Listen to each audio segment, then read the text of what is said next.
Welcome back. Katharine Birbalsingh, who's the headmistress of the Michaela Community School in Wembley, joins me now in the studio. Lovely to see you, Katharine, if you don't mind me calling you that. Yeah, sure. Rather than Miss Birbalsingh, which you must hear a lot at school. Yeah. Now, you've been in a war of words, so to speak, with Bridget Phillipson. Yeah. You had a meeting with the Education Secretary. You didn't find it particularly satisfactory. You then wrote an open letter, which was published in The Spectator, detailing why you don't think that Labour's legislation, its plans to reform schooling in the UK, is fit for purpose. Yeah. You have then been briefed against, and I'm just going to put some, let's call it Labour source briefing against you to you, and you can respond about this now infamous meeting. It was apparently an appalling meeting. You were twice told that you had to contain yourself. Your conduct was apparently utterly disgraceful. She had a tantrum, basically. What's your response to that? Well, that's just not true. I did interrupt her, but it was me and my deputy, and both of us were asking various questions. We weren't willing to be fobbed off. So that is true. We weren't very deferential in the way that, you know, it was obvious that they, and I say they because there were four of them, that they were trying to get the time to tick along, you know?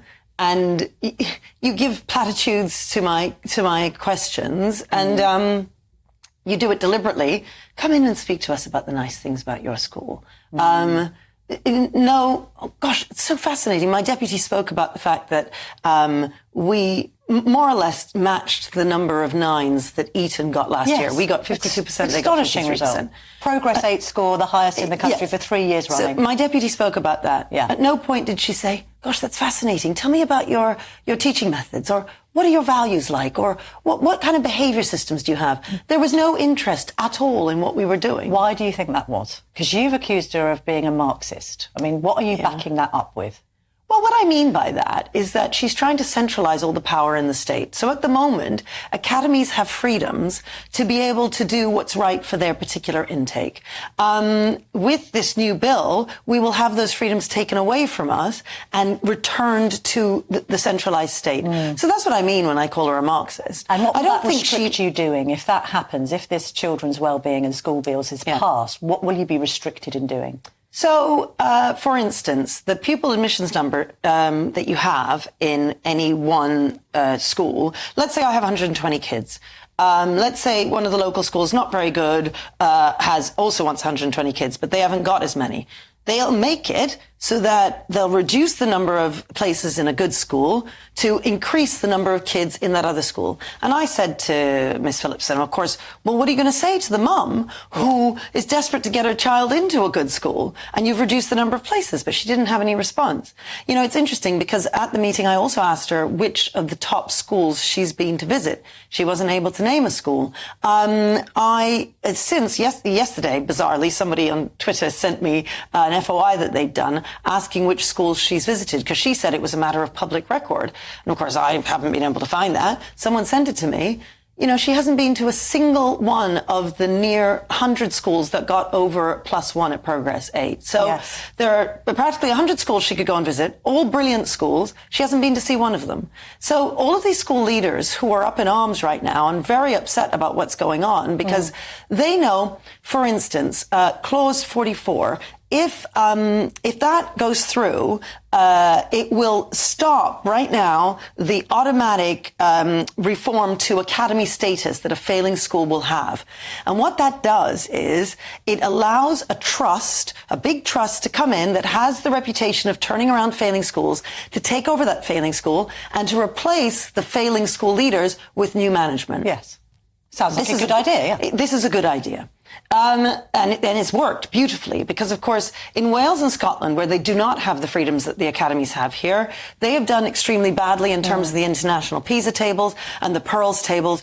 We have moved up in England, so much so from 27th to 7th in maths. We're now top of the Western world in reading. So the fact is that we've done very well in England. Wales and Scotland have not done because they don't have the same freedoms.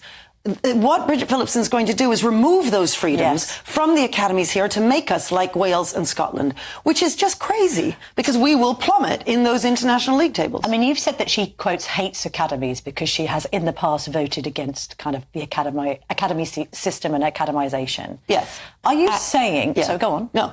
And that's the case. She's always voted against it. Actually, the Prime Minister ran on an anti-academies ticket. That's what he did. Yes. You know? So the fact is they have always made it very clear they're against academies. She's now saying she loves academies while at the same time removing the freedoms from academies that make an academy an academy. You could counter-argue your point by saying, well, autonomy is great if it's a head like you and you're really efficient and successful. What if it's a bad head? You don't want them to have too much autonomy. Maybe the government should take more control. Yeah, but you know what the freedoms are? They're little freedoms, like being able to use uniform in such a way to be able to turn around a failing school. Yes. Like freedom to be able to hold on to my 120 kids and not have them taken away from me. I mean, the idea that the unions sort of back this, I was looking at it in the week and I was thinking to myself, you're quite a threat, aren't you, to bad teachers who are protected by the union system. It's actually, if you were of a socialist persuasion, you'd look at Michaela and think, my gosh, if Birbalsingh can turn this school around, what excuse does any school have in the country not to come up with these results? It does hold a torch up, doesn't it? You're a beacon of good teaching, quite clearly. Your results show that. It also makes bad teachers look really bad. Is that a problem? But I mean, look, this really isn't about our school. Frankly, the things that I'm arguing, I'm shocked by the fact that they've abolished the Latin for Excellence program and taken away their funding. We don't even offer Latin at Michaela. The advanced maths program that has put extra maths teachers in the classroom and that has got 50% more kids taking maths A-level.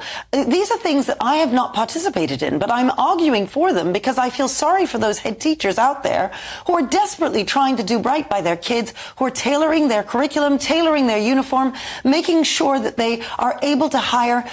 For instance, she wants a bureaucratic stamp of certificate on all teachers who are teaching in our system. Fact is, I find it very difficult to find music teachers. 3 years I had a music teacher who came to teach with us, who was the wife of one of my maths teachers. Sure. She was a lawyer. She would never have come to teach with us if she'd had to go through the process of getting that bureaucratic stamp. She taught us for 3 years, did an absolutely brilliant job, and then went off and is now a wife and mum. I mean, the fact is that we need those freedoms to be able to give a bespoke and tailored offer to our communities. My school is not the same as a school up in the Cotswolds, as in the Lake District, as in Hull, you know? Yes. So it's tailored education to a tailored set of pupils in a certain extent. We are the school leaders. So we know what's best. Yes. And I understand. She said, she said, you know, basically, I don't need any lectures from anyone on the importance of a good education for disadvantaged children because I've lived it. That's right. She's referring there to having been brought up on a council estate, gone to a comp, but ended up at Oxford. And so that quote, which I find so shocking, I mean, and this isn't reported by me, this is from them. They say they don't need any lectures from school leaders. So what they're saying is, she's been to school, she knows enough, get lost, we're not listening. Yeah. And that's exactly what I found in that meeting. Yes. They were not listening. And so, yes, I did interrupt her, and maybe I deserved detention for that. But the fact is, we were told very clearly, you've got 30 minutes. And then they were behaving in such a way, and I say they, you know, staring at us, being horrible to us, you know, refusing to give us water and so on. I mean, the fact is that they had a particular agenda that they needed to fob us off. And I wasn't going to be fobbed off. No. I wanted to know because I'm fighting for our kids here. Yes. Right? Across the nation. On that note, because I've got somebody in my ear saying we've only got a couple of minutes left, let's just talk about something positive. Tell us, what are the top 3 secrets to a successful school? And only she'd asked that. If she'd asked that, how brilliant that would have been. Tell us now. Okay, so to turn around a difficult situation in your school, you need uniform. You start with uniform, broken windows theory, just like they turned around New York with the subway cars and taking the graffiti off. It would take me a long time to explain. Then you need to have excellent teaching methods in your classroom.